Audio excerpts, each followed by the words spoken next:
तो ये है मास्टर डायरेक्शंस आरबीआई ने जो इशू किए हैं किन कंपनियों के लिए। Non banking finance company, non systematically important, non deposit taking company, reserve bank of India direction 2016। That means ये बाइबल है उन कंपनियों के लिए जो सिस्टमेटिकली इंपॉर्टेंट नहीं है, जो पब्लिक से डिपॉजिट नहीं लेती, तो उनको जो अपना बिजनेस करना है वो इन रेगुलेशंस के हिसाब से करना पड़ता है। ठीक है, तो Okay. स्टार्ट करते हैं, एक एक पढ़ते जाओ। चलो पूजा ये पैरा पढ़ो। The Reserve Bank of India, hmm the banking, having considered it necessary in the public interest and being satisfied that for the purpose of enabling the bank to regulate the financial system to the advantage of the country and to prevent the affairs of any non-systematically important non-deposit taking non-banking financial company from being conducted in a manner detrimental to the interest of investors or in any manner prejudicial to the interest of such NBFCs, and in exercise of the powers conferred under Section 45JA, 45L, and 45M of the Reserve Bank of India Act 1934 and Section 6 of Factoring Regulation Act 2011.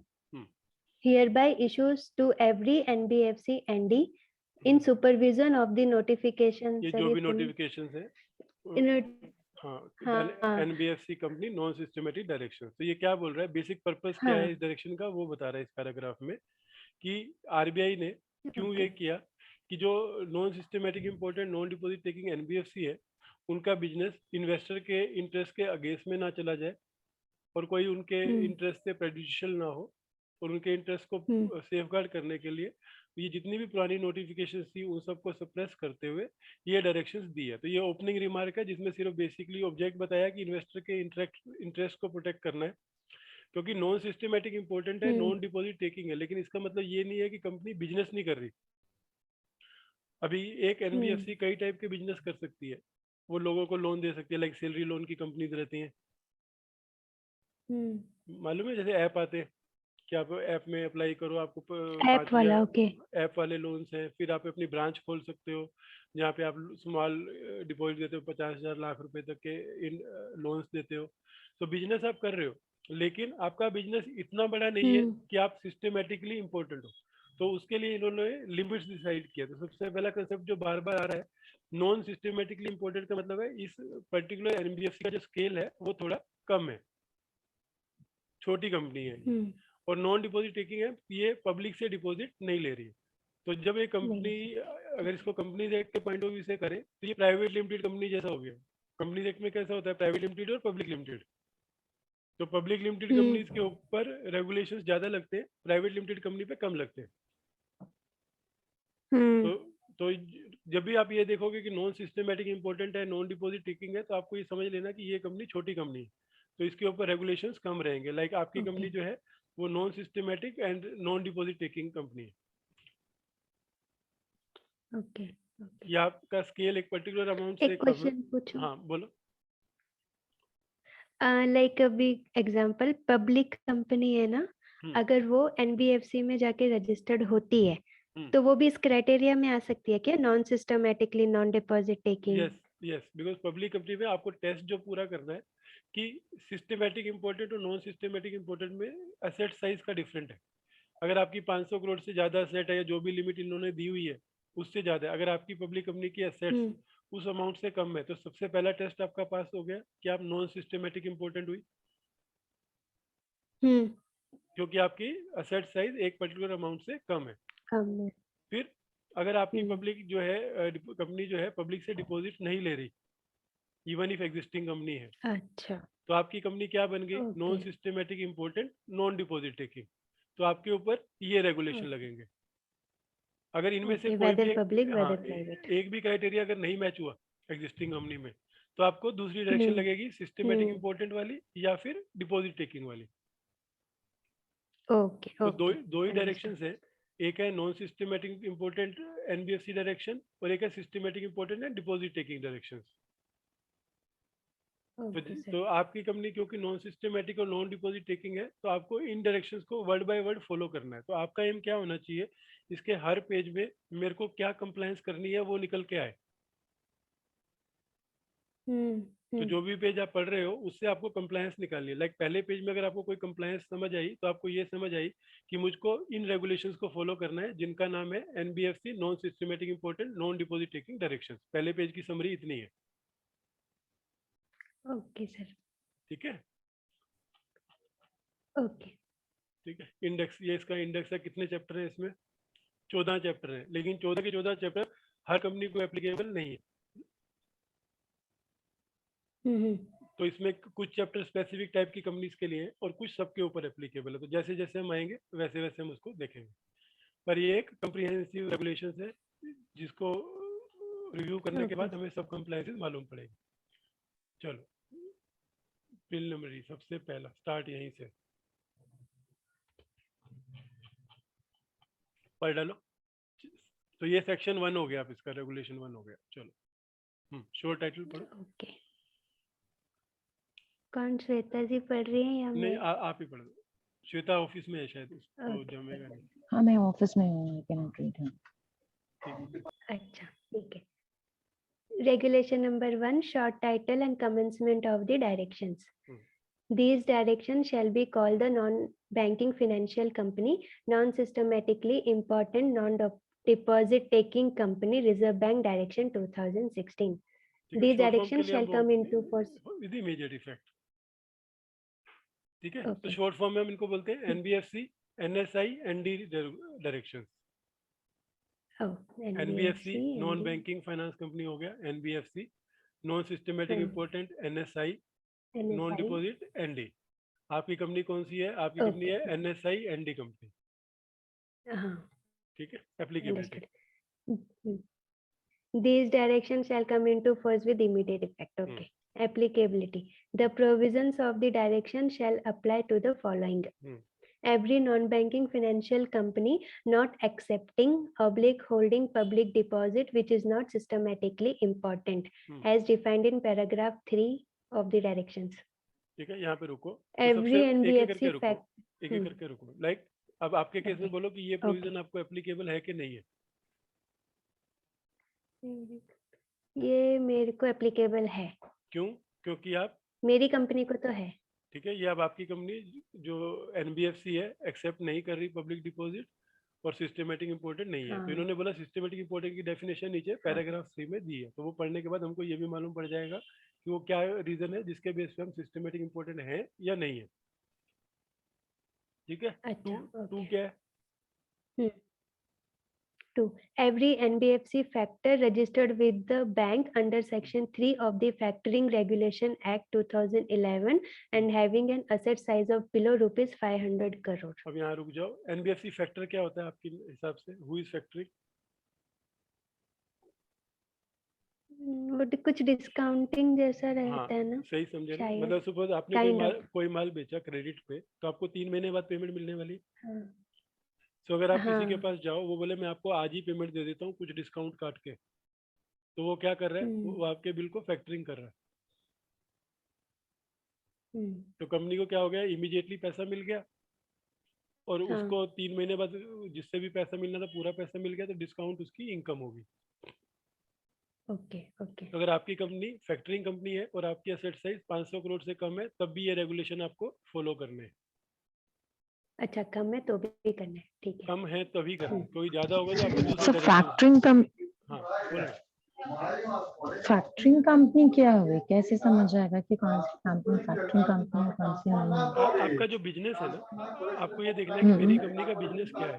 अगर आपकी company का business है कि वो लोगों के invoice जो है उनकी पेमेंट एडवांस में कर देती है उनको, और बाद में ड्यू डेट पे उनके कस्टमर से वो पैसा ले लेती है। लाइक मैं आपको एग्जांपल देता हूँ। अगर आप टीसीएस में हो, आपने एक बिल रेज किया 1 लाख रुपए का और क्रेडिट टर्म्स है आपकी 3 मंथ्स की, तो आपको पैसा कब मिलेगा? 3 महीने बाद। 3 महीने बाद। लेकिन मैंने पहले एडवांस में दे दिया। अगर आपको पैसा अभी चाहिए तो आप क्या करोगी? एक ऐसी एनबीएफसी के पास जाओगी जो फैक्टरिंग सर्विस करती है, उसको वो इनवॉइस दोगी और वो आपको 1 लाख के बदले में 10,000 काट के 90,000 दे देगा। जो अपने जैसे बिल्स ऑफ एक्सचेंज को पहले से हाँ डिस्काउंट हाँ करा लेते थे, डिस्काउंटिंग काइंड ऑफ वैसा हुआ ना। ओके ओके तो उसको हम बोलते हैं समझ गए। Factoring services. तो जो भी फैक्टरिंग सर्विसेज है, अगर आपकी कंपनी एनबीएफसी फैक्टर है तो आपको भी ये रेगुलेशन कंप्लाई करना है, तो आपके अच्छा लिए अलग से ओके ये प्रोविजन रहेगा इसके लिए। फिर अगली कंपनी पकड़ो। हो जा- Every non-banking finance company, hmm, microfinance institution registered with bank under the provision of RBI Act 1934 and having an asset size of below rupees 500 crore. तो माइक्रो फाइनेंस का मतलब क्या है, नाम से ही समझ आ रहा है, जो लोअर लेवल पे फाइनेंसिंग करती है, सब्जी वाला, छोटे सैलरी वाले लोग। Hmm. तो कोई अगर आपकी कंपनी, ये आपको कहाँ मालूम पड़ता है, जब आपको रजिस्ट्रेशन सर्टिफिकेट मिलता है तो उस पर आपकी कैटेगरी लिखी रहती है, Hmm. क्योंकि आप जब अप्लाई करते हो तो आप उनको बोलते हो हम ये बिजनेस करने वाले हैं, तो उसी हिसाब से आपको फिर सर रजिस्ट्रेशन। पर फिर मेरे सर्टिफिकेट में तो ऐसा कुछ नहीं लिखा, उन्होंने आपके में सिर्फ इतना लिखा हाँ एनबीएफसी नॉन डिपॉजिट सिस्टम ऐसा, हाँ, तो नॉन आपने डिपॉजिट। आप पहली कैटेगरी में लिख के दिया ना, उन्होंने आपको क्लासीफाई करेंगे 1 2 3 अच्छा 4 अच्छा 5 6 में, तो उन्होंने आपको क्लासीफाई किया कि आप 2-1 में फॉलो करते हो। अगर आपने अच्छा आरबीआई ओके की एप्लीकेशन में लिखा होता कि हम फैक्टरिंग का बिजनेस करते हैं, तो उसके आगे ये 2 भी आ गया होता था आपका। ओ अगर आप बोलते हैं ओके माइक्रो फाइनेंस अंडरस्टूड। है तो 3 भी आ जाता। हम्म। ठीक है, तो ठीक है। माइक्रो फाइनेंस क्लियर है। अभी हम्म। तक 3 कैटेगरी हमने पढ़ी। एक जो सिस्टमेटिक इंपॉर्टेंट नहीं है और पब्लिक डिपॉजिट एक्सेप्ट नहीं करती। दूसरी जो हम्म। फैक्टरिंग सर्विस में एंगेज है लेकिन 500 करोड़ से कम बिजनेस है उनका। तीसरी जो माइक्रो फाइनेंस में है। फोर्थ हम्म। क्या है? Fourth, every non-banking finance company, infrastructure finance company registered with the bank under the provision of RBI Act 1934 and having an asset size of below rupees 500 crore. ठीक है, अब इंफ्रास्ट्रक्चर फाइनेंस का मतलब क्या हो गया? What is infrastructure? वो पता तो है इंफ्रास्ट्रक्चर, बट एक्सप्लेन कैसे करना है? अच्छा चलो, आप जिस सड़क पे चलती हो वो क्या है? इंफ्रास्ट्रक्चर ना, road, building, premises, everything road, is yes हाँ डैम, infrastructure. वही। रेल। तो जो हम्म। The इंफ्रास्ट्रक्चर को things which finance we are कर using it. तो जो इंफ्रास्ट्रक्चर को फाइनेंस करती है ऐसी एनबीएफसी जिनकी एसेट साइज 500 करोड़ से कम है, उनको भी ये रेगुलेशन एप्लीकेबल है। वो भी एप्लीकेबल है। तो जनरली उस कंपनी का क्या नाम रहेगा? Understood. XYZ infra finance company, something infra. हम्म। हाँ, उसके बाद अगली कंपनी कौन सी? तो ये ठीक 4 कैटेगरीज थी जिनके ऊपर सेक्शन एप्लीकेबल है, रेगुलेशन। है। Okay sir understood. तो समरी में क्या हो गया? पहला पहला पढ़ा कि हमने इनको बोलते हैं हम एनबीएफसी, एनएसआई, एनडी डायरेक्शन। सबसे पहला सेक्शन ये बोल रहा था। दूसरा सेक्शन बोल रहा था कि ये इमीडिएट इफेक्ट में आ गया। तो इमीडिएट इफेक्ट मतलब 2016 से ये सबके ऊपर एप्लीकेबल है। वो सब कौन है? तो 4 टाइप की कैटेगरीज बताई इसने। पहला, आप नॉन सिस्टमेटिक इंपॉर्टेंट हो, जो इसने बोला मैं आगे डिफाइन करूंगा, प्रोवाइडेड आप डिपॉजिट, पब्लिक डिपॉजिट एक्सेप्ट नहीं कर रहे हो, ये पहली कैटेगरी। फिर factoring company, micro finance company और इंफ्रा फाइनेंस कंपनी। इन तीनों के लिए एक ही कंडीशन है कि आपकी एसेट साइज 500 करोड़ से कम होनी चाहिए। ठीक है, तो यहाँ तक क्लियर है? हाँ क्लियर। तो इनको इसने क्या बोला कि इन चारों को हम आगे बोलेंगे एप्लीकेबल एनबीएफसी। तो जहां कहीं पे भी एप्लीकेबल एनबीएफसी लिखा हुआ है तो वो चारों को एप्लीकेबल है। ओके ठीक है, फिर उसके आगे क्या ठीक बोल है रहा है? सर। टू टू पढ़ दो। The category of NBFCs as mentioned in point I to 1 to 4 above are hereafter referred to as applicable NBFCs. For the purpose of these directions, specific direction applicable to specific categories of NBFCs registered as NBFC factors, NBFC IFSC, and NBFC MFIS are as provided for under respective chapters in these directions. तो इसने क्या बोला? सारे provision तो है ही है। जब ये 3 टाइप की कंपनी है, इनके लिए एक एक चैप्टर अलग दिया है जिसमें उनको जो कंडीशंस है वो उनको कंप्लाई करने की उसमें लिखी हुई है। ठीक है, 2 में इतना ही बोल रहा है। पहले में बोला 4 टाइप की company, non deposit taking company, फिर बोला फैक्टर, माइक्रो, इंफ्रा फाइनेंस, फिर उसने बोला इन सबको हम ज्वाइंटली बोलेंगे एप्लीकेबल एनबीएफसीज, और जो पर्टिकुलर कंपनीज हैं उनको जो एप्लीकेबल प्रोविजन है वो अलग अलग चैप्टर में भी दिए हुए हैं नीचे वाली 3 कंपनी को, फैक्टर को, अच्छा, आईएफसी को और ओके, एमएफआई को। तो अगर हमारी कंपनी उस चीज में नहीं है तो वो ओके, चैप्टर हमारे लिए नॉट एप्लीकेबल है। ठीक है, तो आपको वो 3 चैप्टर आते हैं ठीक बोलना, है। सिलेबस थोड़ा कम हो गया। हम्म। ठीक है, पढ़ो, थर्ड नंबर पढ़ो। These directions shall apply to a non-banking financial company being a government company as defined under Clause 45 of Section 2 of the Companies Act 2013. Hmm The directions relating to prudential regulation, hmm accept of public deposits, corporate governance, conduct of business regulations, and statutory provisions, etc. Hmm shall, however, be followed by the government NBFCs as per the timeline provided in Annexure 1. Government NBFCs that are already complying with the prudential regulation as per the roadmap submitted by them shall continue to follow the same. तो यहाँ पे क्या बोल रहा है, अगर आपकी government company है, गवर्नमेंट कंपनी इस बिजनेस में इन्वॉल्व है, फैक्टरिंग में इन्वॉल्व है, एमएफआई में इन्वॉल्व है, या नॉन डिपॉजिट नॉन टेकिंग है, तो स्टिल उनको भी ये रेगुलेशन एप्लीकेबल होंगे। लेकिन उनको जो टाइमलाइंस हैं, जब 2016 में ये रेगुलेशंस आए तो इन्होंने टाइमलाइंस दी कि आपको ये प्रोविजन इस डेट तक कंप्लाई करने हैं। तो गवर्नमेंट कंपनी स्पेसिफिक जो टाइमलाइंस है वो एनेक्सर 1 में दी हुई है। तो आपके केस में ये एप्लीकेबल होगा क्या? नहीं ना? नहीं, मेरे को तो नहीं है, ठीक नहीं है, है। तो आपके लिए नोट एप्लीकेबल। मैं क्या बोल रहा हूँ, हम ये जो स्टडी कर रहे हैं ये पूरी पूरी हम NBFC non systematic non deposit taking के कंटेक्स्ट में पढ़ रहे हैं, क्योंकि यही 80% कंपनीज है। तो हमें हर ओके, प्रोविजन को इस बेस पे कंप्लाई कर पढ़ना है कि अगर हम पे एप्लीकेबल है तो पूरा डीपली पोस्टमार्टम करो, अगर नहीं है तो आगे बढ़ो उसको। हाँ हाँ, बेसिकली यही कंपनीज एप्लीकेबल होती है। ठीक है, तो ये क्लियर है। तो गवर्नमेंट कंपनी के लिए इसने क्या बोला कि गवर्नमेंट कंपनियों को भी ये रेगुलेशन एप्लीकेबल है, लेकिन टाइमलाइंस जो है कंप्लाई करने के लिए वो जो एनेक्सर 1 में दी है, और जो कंपनी ऑलरेडी जिन्होंने ये गवर्नमेंट ने टाइम दिया हुआ है कि हम ये कैसे कैसे कंप्लाई करेंगे, उनको उसी टाइमलाइंस पे चलना है। और नॉर्मल कंपनीज के केस में नोट एप्लीकेबल है। ठीक है, 4 पढ़ो।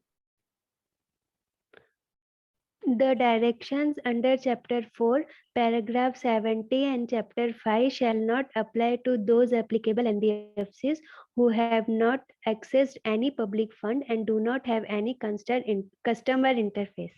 ठीक है, अब इसको ये क्या बोल रहा है कि जो चैप्टर 4 है, पैराग्राफ 70 और चैप्टर 5 है, वो नहीं एप्लीकेबल होगा इन चारों में से किसी भी एनबीएफसी को, प्रोवाइडेड उसने कोई पब्लिक फंड उसमें नहीं लिखे। और दूसरा, उसका कस्टमर इंटरफेस नहीं है। कस्टमर इंटरफेस का मतलब क्या हो गया? बोरोइंग लेंडिंग एक्टिविटी नहीं है। लाइक अगर आपकी एनबीएफसी सिर्फ शेयर होल्ड कर रही है, इन्वेस्टमेंट कंपनी है, तो आपका कोई कस्टमर इंटरफेस होगा क्या? Hmm. हम्म नहीं, क्यों? क्योंकि नहीं होगा। जो पैसा है वो आपके डायरेक्टर्स का पैसा लगा हुआ है, ठीक है, शेयर कैपिटल में। यस, और हाँ, उस पैसे से वो मार्केट में शेयर खरीदते हैं। हम्म, तो किसी कस्टमर का तो कोई लेना देना नहीं है उसमें। हाँ, करेक्ट, और पैसा भी पब्लिक का नहीं लगा हुआ है। नहीं, तो इस केस में ये जो प्रोविजंस है, तो कई बार जैसे आपको आप क्वेश्चन आता रहे, इतने सारे कोड हैं एनबीएफसी को एप्लीकेबल, ये रिक्वायरमेंट है, तो वो क्या हमको भी एप्लीकेबल होगा? तो हमको ये 4(1) को ध्यान रखना है। अगर हमारी कंपनी में पब्लिक फंड्स नहीं है, हमारा कस्टमर इंटरफेस नहीं है, तो जब ये चैप्टर आएगा तब हम इसको इलेबोरेट करेंगे वो क्या क्या प्रोविजन थे जो हमें इवन दो एनबीएफसी की कंप्लायंसेस में आते हैं लेकिन हमको नहीं करने। ओके, ठीक है, 3 क्या बोलते हैं? ओके, 3, 4 का 3। 412. हाँ। Applicable NBFCs accessing public fund but not having but having no customer interface are exempt from the applicability of paragraph 70 and chapter 5 of the directions. ठीक है, तो अभी ये पहले वाले में तो था जिसमें ना तो पब्लिक फंड है ना कस्टमर इंटरफेस है। अब दूसरे वाले में क्या है? पब्लिक फंड है लेकिन कस्टमर इंटरफेस नहीं है। नहीं है। तो उनको पैराग्राफ 70 और चैप्टर 5 एप्लीकेबल नहीं है। अच्छा, ठीक है, अभी हमें कुछ नहीं पता है क्या पैराग्राफ 70 है क्या चैप्टर 5 है। जब हम आएंगे तब इससे रिलेट करेंगे। ओके, ओके, तो कुछ वो करने की जरूरत नहीं है। जिस टाइम वो चैप्टर 7 5 आएगा 4 आएगा तब हम इस प्रोविजन को फिर से पढ़ेंगे। कि क्या हमको नहीं एप्लीकेबल। थर्ड पढ़ो। Fourth, applicable NBFCs having customer interface but not accessing public funds are exempt from the applicability of Chapter 4 of the directions. ठीक है, तो ये थर्ड हो गया। अब इस केस में कस्टमर इंटरफेस तो है, बाइंग बोरोइंग लेंडिंग तो है, लेकिन पब्लिक फंड्स इन्वॉल्व नहीं है, डायरेक्टर्स का ही पैसा लगा हुआ, तो इनको चैप्टर 4 नहीं लगेगा। तो समरी में रेगुलेशन 4 को अगर मैं डिफाइन करूं तो ये 3 चैप्टर हैं जिसमें शायद रिक्वायरमेंट्स दी होंगी कि एनबीएफसी को क्या क्या करना रहता है। चैप्टर 4, चैप्टर 5 और पैराग्राफ 70। तो उसने इसको 3 कैटेगरी बना दी। अगर आप तो ना तो पब्लिक फंड ले रहे हो ना कस्टमर इंटरफेस, तो तीनों आपको नहीं लगेंगे। अगर आप पब्लिक फंड ले रहे हो लेकिन कस्टमर इंटरफेस नहीं है तो आपको सिर्फ चैप्टर 4 लगेगा, 70 एंड 5 नहीं लगेगा। और अगर आपका कस्टमर इंटरफेस है लेकिन पब्लिक फंड नहीं है तो आपको चैप्टर 4 नहीं लगेगा।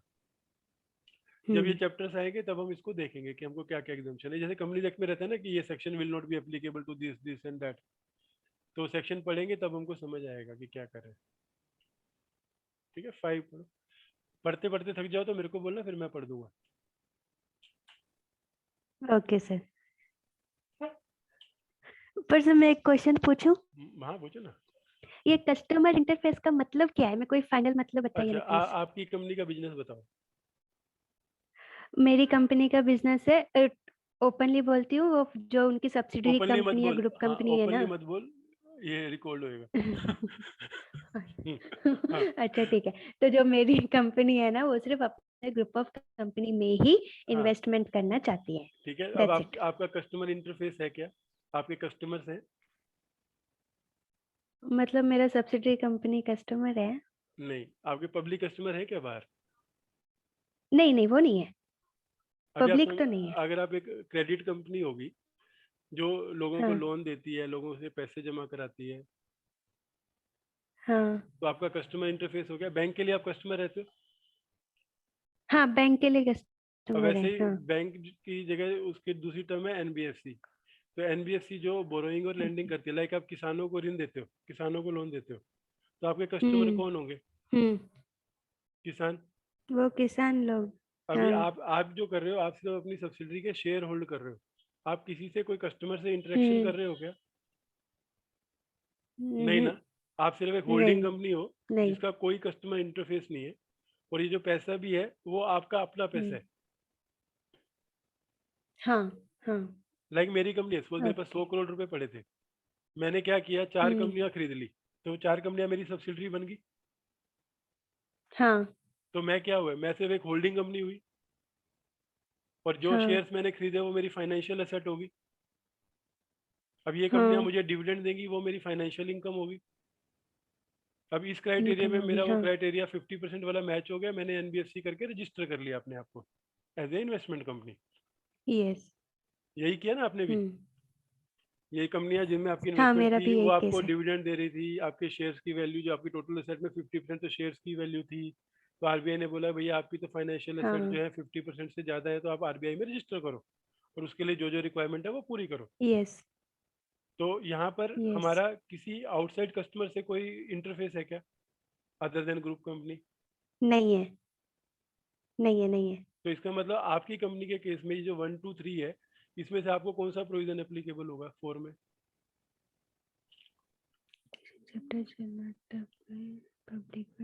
फर्स्ट। अभी आपको क्लियर हो गया कि जैसे ही आपको चैप्टर 4 आएगा, पैराग्राफ 70 आएगा, चैप्टर 5 आएगा, बोलो इसमें जो कुछ भी लिखा है मुझे कंप्लाई नहीं करना। अच्छा, अगर उसमें लिखा आपको तो ये मैं केवाईसी हाईलाइट पॉलिसी कर लूं। बनानी है, बाद में मेरे को खुद वर्बली आप पूरा मेरे को बता पाओगी एंड ऑफ द सेशन, जब भी हम खत्म करेंगे बिना देखे भी आप बता दोगी कि सर मेरा ये है, इसमें ऐसा है, ऐसा ऐसा है। सिर्फ समझो, याद कुछ नहीं करना, सिर्फ जो हम बढ़ रहे हैं उसको सिर्फ एनालाइज करते जाओ, क्योंकि ये हमेशा ठीक है है सर, यहाँ पे। डन। तो कोई नोट्स की जरूरत नहीं, किसी चीज की जरूरत नहीं, सिर्फ समझो कि क्या लिखा हुआ और हमको क्या देखना। ओके। तो ये 3 क्लियर है। ये हमको चेक करने के लिए है कि हमको क्या एप्लीकेबल होगा इन रेगुलेशंस में, या क्या क्या एग्जाम्पशन है। Okay sir. 5वां पढ़ो। These directions consolidate the regulation as issued by Department of Non-Banking Regulation, Reserve Bank of India. However, any other directions, guideline issued by any other department of the bank as applicable to an applicable NBFC shall be adhered to by it. ठीक है, तो ये क्या बोल रहा है कि सारे के सारे जो रेगुलेशन है अब यही रेगुलेशन है, इसके अलावा कुछ नहीं है, एक्सेप्ट आरबीआई के किसी और डिपार्टमेंट ने कोई और डायरेक्शन इशू की हो जो एनबीएफसी डायरेक्शन डिपार्टमेंट नहीं है और वो सबके ऊपर एप्लीकेबल हो। तो इसका मतलब है अगर हमको ये देखना है कि इसके अलावा कोई और रेगुलेशन है कि नहीं जो हमको एप्लीकेबल है, तो हमको कोई स्पेसिफिक डायरेक्शन अगर आई होगी किसी और डिपार्टमेंट से, वो उसको हमें फॉलो करना है। अदरवाइज यही डायरेक्शंस है जो कंसोलिडेट हो गई है, तो हमें कहीं इधर उधर देखने की जरूरत नहीं है। ओके, तो ये मास्टर बाइबल है अपनी। तो हमने भी सिर्फ चैप्टर 1 पढ़ा, अभी देखो चैप्टर 1 हो गया ना, चैप्टर 2 डेफिनेशन आ रही है। तो चैप्टर 1 में हमने क्या पढ़ा, जरा मुझे सम अप करोगी? पूछो ना, चैप्टर 2 में एप्लीकेबिलिटी। चैप्टर 1 में क्वेश्चन पूछ सकते हैं। हाँ, तो बोलो चैप्टर 1 में हमने क्या क्या पढ़ा, समराइज कर दो मेरे को फटाफट। देख के करना है तो देख के कर दो। चैप्टर 1 में ये था, हाँ सिंपल बोलो ये नहीं जितना मेरे को याद है मैं बोल। ये पैराग्राफ क्या बोल रहा है, सिर्फ एक लाइन में बोलो मेरे को। अच्छा, ये पूरा पैराग्राफ बोल रहा है कि ये जो मास्टर डायरेक्शन है ना, एनबीएफसी एनएसआई एनडी को एप्लीकेबल है, और किस किस को एमएफआई हो गया और फैक्टरिंग हो गया, और जो कंपनी पब्लिक डिपॉजिट नहीं करती है और नॉन सिस्टमेटिकली है उनके लिए भी एप्लीकेबल है। रुक जाओ, ये पैराग्राफ ये नहीं बोल रहा है, ये पैराग्राफ बोल रहा है हम ये डायरेक्शंस क्यों लेके आए। ये बोलता हम इसलिए लेके आए ताकि हम इंटरेस्ट ऑफ इन्वेस्टर्स का ध्यान रख सके। अच्छा, तो ये सिर्फ इंट्रोडक्शन का चैप्टर है कि हम इस रीजन से ये रेगुलेशंस ला रहे हैं। तो अगर आपको कोई बोले कि डायरेक्शंस के पीछे बेस क्या है, तो उसका इंटरेस्ट है कि इंटरेस्ट जो अपना एनबीएफ इन्वेस्टर्स है उनके इंटरेस्ट को प्रोटेक्ट करना। तो ये जो इतना बड़ा पैराग्राफ है, ये फुल पैराग्राफ सिर्फ यही बोल रहा है कि हम इन्वेस्टर के इंटरेस्ट को प्रोटेक्ट करने के लिए डायरेक्शंस लेके आए हैं, जिनका नाम है NBFC NSI ND directions. Right, ठीक है। इंटरप्रिटेशन का सबसे पहला रूल है जो लिखा है, सुनो, इंटरप्रिटेशन का सबसे पहला रूल है जो लिखा है सिर्फ उसी को इंटरप्रेट करो, वर्ड हटाओ मत, वर्ड डालो मत। ओके, ठीक है, ये इंडेक्स है जो से हम जाएंगे। चलो, अभी चैप्टर 1 में शॉर्ट टाइटल, और ये क्या बोल रहा है पहला रेगुलेशन कि ये एनबीएफसी एनएसआई एनडी को एप्लीकेबल है विद इमीडिएट इफेक्ट। एप्लीकेबल नहीं लिखा हुआ है, पढ़ना दोबारा, कहाँ लिखा हुआ? किसमें? रेगुलेशन 1 में कहाँ लिखा हुआ है एप्लीकेबल है? नहीं, रेगुलेशन 1 में कहीं नहीं लिखा। हाँ, तो 2 मिनट पहले मैंने बोला पढ़ने का सबसे पहला रूल है, पढ़ने का सबसे पहला रूल है जो लिखा है उसी को इंटरप्रेट करो। तो अभी जरा मुझे बताओ, रेगुलेशन 1 क्या बोल रहा है? रेगुलेशन 1 बोल रहा है ये डायरेक्शन एनबीएफसी एनएसआई एनडी को एप्लीकेबल है विद इमीडिएट इफेक्ट। अच्छा, अब दोबारा बोलो कहाँ लिखा हुआ है एप्लीकेबल है? सर डायरेक्शन शेल, सॉरी, ठीक है, ठीक है, सॉरी, जो लिखा है उसको पढ़ो, मन से वर्ड मत डालो। ठीक है।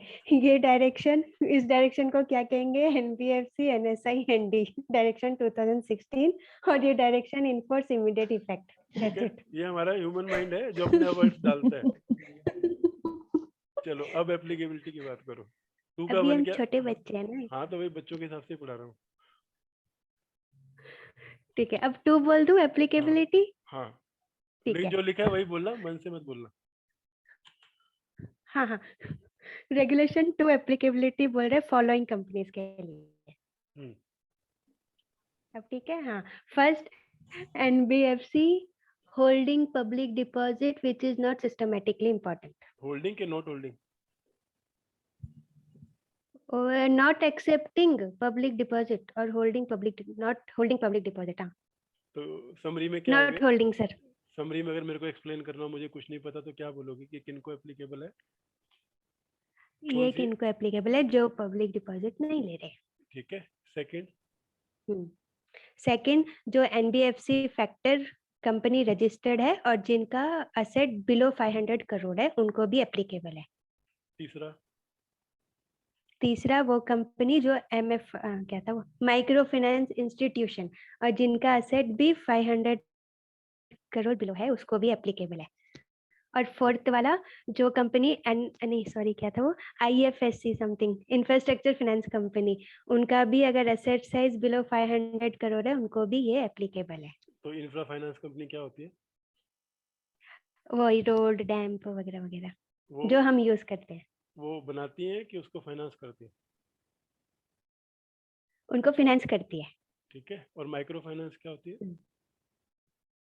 माइक्रो फाइनेंस जो छोटे छोटे लोग होते हैं उनको फाइनेंस करती है लाइक कृषि एंड ऑल। ठीक है, और फैक्टर? फैक्टर वो डिस्काउंटिंग वाला। क्या होता है डिस्काउंटिंग वाला? मुझे पता नहीं। सर वो स्वाति मैम एक्सप्लेन करेंगी। हाँ, मैं क्यों एक्सप्लेन करूंगी, करो तुम। Very smart. हाँ, हम आगे नहीं बढ़ेंगे ना, जब तो पहला क्लियर नहीं होगा हम आगे क्यों बढ़ेंगे? नहीं मेरे को ब्रेन में क्लियर है बट उसको हाँ, तो एक्सप्लेन डालना सीखो ना। अभी आपका MD आपको पूछ रहा है व्हाट इज फैक्टरिंग, तो कैसे बताओगे? मैंने एक एग्जांपल दिया था PCS वाला। हाँ वही बिल आपने इनवॉइस डिस्काउंटिंग, बिल रेज किया। डिस्काउंटिंग। बिल डिस्काउंटिंग हाँ वही। हाँ, प्रायर पेमेंट जो कर देते हैं पहले से आपके बिल के ऊपर। भूल गए हो? ये भूल गई है, सर झूठ बोल रही है गौरव जी। आवाज कट रही है। आवाज आ रही है? मैं कही ये भूल गई है, ये हाँ, झूठ तो बोल इसलिए मैं, रही है हाँ कोई बात नहीं, इसलिए अभी। मैं पढ़वा रहा हूँ। चलो श्वेता, एक बार आप इनको बता दो ना फैक्टरिंग क्या होती है। सर सब मेरे ऊपर ही दे दिए नहीं नहीं, आए रहा हूँ। पूछूंगा उसी से हाँ, ही।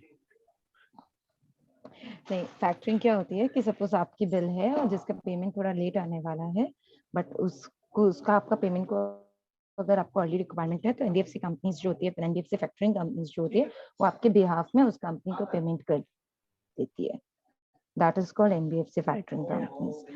Like सर का एग्जांपल था, एक PCS है सपोज, और आपने किसी आप एक PCS हो, आपने किसी के को सर्विस दी है वो, और आपको सपोज 3 मंथ बाद पेमेंट मिलने वाला है, तो वो पेमेंट कोई NBFC फैक्टरिंग कंपनी है जो आपको पहले कर दी है और 3 मंथ बाद उससे ले लेती है। That is called NBFC factoring और बीच का कंपनी। जो डिफरेंस आई है होप उसको वो इनकम हो मैंने जाती है। पूजा बता दो। हाँ हाँ सर समझ गई। हाँ, समझाना मेरे को, समझ तो गई। समझना नहीं, सर समझाना जरूरी देखो है, बिकॉज ये करने के बाद अब आपको कंसल्टेंसी करनी है आगे NBFC की। ठीक है सर। सर मैं एक कंपनी हूँ, स्वाति NBFC फैक्टर कंपनी है, आप मेरे कस्टमर हो। ठीक है, मैंने इनवॉइस रेज किया, आपसे मेरे को पैसा आना था 3 मंथ बाद आना था, बट क्या हुआ मेरे को एग्जांपल जल्दी चाहिए ना, तो NBFC फैक्टर कंपनी बीच में आएगी और आई थिंक मेरे को पैसा दे देगी और जो भी डिस्काउंट होगा वो उनका वो है एडवांटेज, क्योंकि उनको 3 महीने बाद पूरा पैसा मिल जाएगा। इनकम। तो यस उनकी डिस्काउंट इनकम रहेगी फैक्टरिंग की। ठीक है, चलो आगे बढ़ो। यस समझ गए। अब ये चारों क्लियर है? आगे हो गया ना? हाँ। 2 क्या बोल रहा था? 2 क्या बोल रहा था? 2 ये बोल रहा था जो 1 to 4 अबव मेंशन है ना, उनको हम NBFC एप्लीकेबल रेफर करेंगे इस डायरेक्शन के लिए। और जहाँ आई थिंक NBFC फैक्टर और IFSC MFI आएगा, आई थिंक वो लोग यूज करेंगे उस वर्ड को ऐसा। ठीक है, चलो थर्ड। 3 मिनट है, 3 मिनट में समरी कर रहे हैं, फिर अगले उसमें हम आगे पढ़ेंगे चैप्टर 2। अच्छा अच्छा, थर्ड वाला गवर्नमेंट कंपनी को एप्लीकेबल है कि नहीं? हाँ गवर्नमेंट कंपनी को भी एप्लीकेबल है ये। हाँ डायरेक्शन फॉलोड बाय, हाँ सर गवर्नमेंट कंपनी को भी एप्लीकेबल है। ठीक है, हाँ। उसके बाद फोर्थ क्या बोल रहा था?